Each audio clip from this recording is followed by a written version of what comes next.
22 दिवस पूर्णा स्टेशनला मी भीक मागत होते. का तर ते छोटंसं जंक्शन आहे.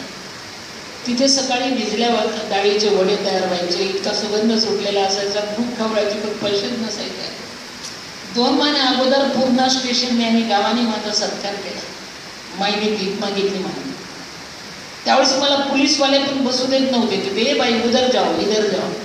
सत्काराच्या दिवशी ते वडेवालं परातभर वडे करून घ्यायला मला खायला आणलं. म्हटलं बाबा आता भूक नाही रे, तेव्हा नाही लागली होती रे. पोलीसवाले हात तुरे घेऊन मला भेटायला आले. क्या जिंदगी बदलली रे बाबा. जगल्यानंतर होते होणारे नचके कल्पांती जरी ब्रह्मा तयार. काय जिंदगी बदलली. याच मराठवाडा लाईनने भीक मागायला बाई आज कुठे गेले रे. भीती वाटते मला आता कधी कधी की हे क्या हो रहा है सर. हाफ टाइम 4थी पास, लग्न 10वे वर्ष झालं, 35 वर्षाचे पती, जवळ 10 दिवसाचं बाळ, दगडांनी तोडलेलं नाळ, आणि देशोदेशीला फिरते, कुठे कुठे जाते, कुठेही जगते, स्टेशनमध्ये राहते. रात्री 20 वर्षाची मी 10 दिवसाचं बाळ, रात्री भीती वाटते म्हणून स्मशानात जायची. का माहिती मला एक शोध लागला होता. मेल्याशिवाय कोणी स्मशानात येत नाही. रात्री भूताच्या भीतीनं कोणीच येत नाही.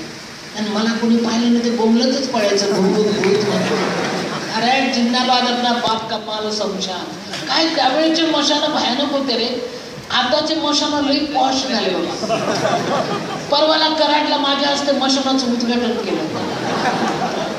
मला तिथे मरावंसच वाटत होतं. काय बेस्ट मशान.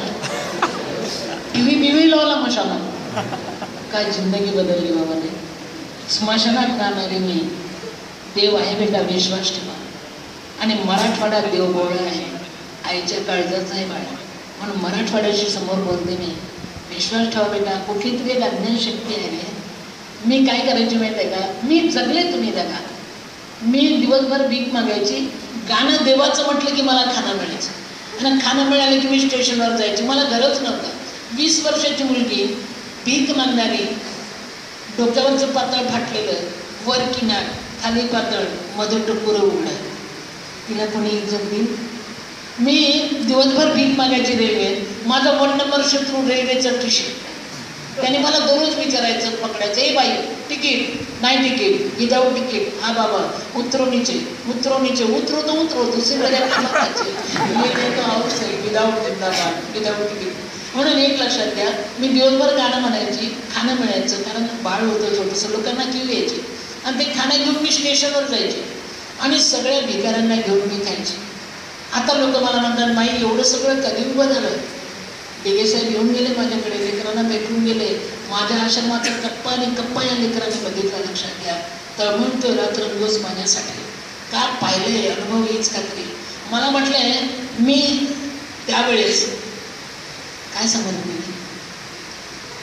कुठपर्यंत आले होते का.